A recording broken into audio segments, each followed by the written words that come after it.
Hi everyone, welcome to your training bulletin for the month on our ethics. Just an overview of what we'll be talking about, the foundation of ethics, our organizational code of ethics, how we apply these ethics, and then references for future. So ethics are rules that define moral conduct.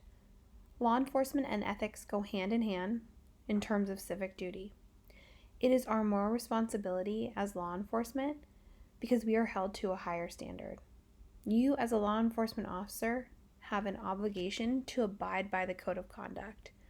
It is important to examine how ethics originated and these philosophical theories pertaining to ethics to understand our foundation. By definition, Kant's categorical imperative theory is a rational and rigid approach to decision making. However, it's a seemingly unattainable standard. While discussions of this nature have value for us in law enforcement, they are usually somewhat irrelevant when measured against the difficult decisions and dilemmas that we routinely face. Hobbes and contractarianism.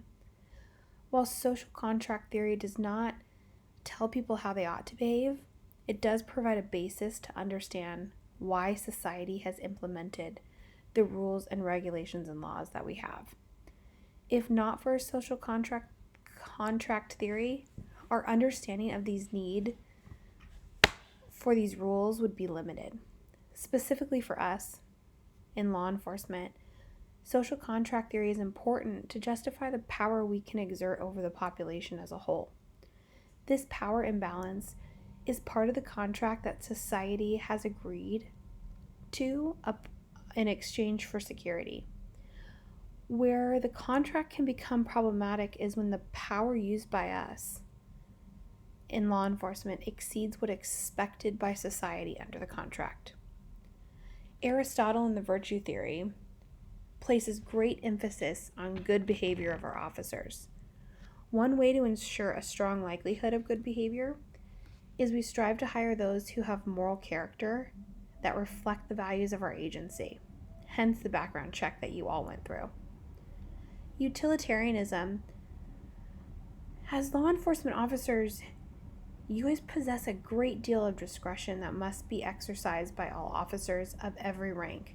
Regardless of your experience, officers will be confronted on a daily basis with issues that are not only complex, but they may not be covered in our policy and procedural manual, or in any type of formal education or police academy, or any other training that you've gone through.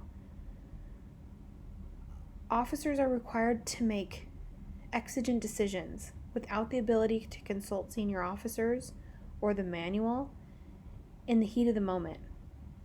In some instances, when confronted with these types of decisions, officers may want to rely on utilitarianism to make an ethical decision that is defensible when scrutinized in the future.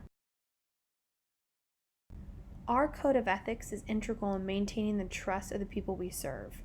We can only maintain this to the extent that every one of our contacts with the public reflects the highest ethical and moral standards.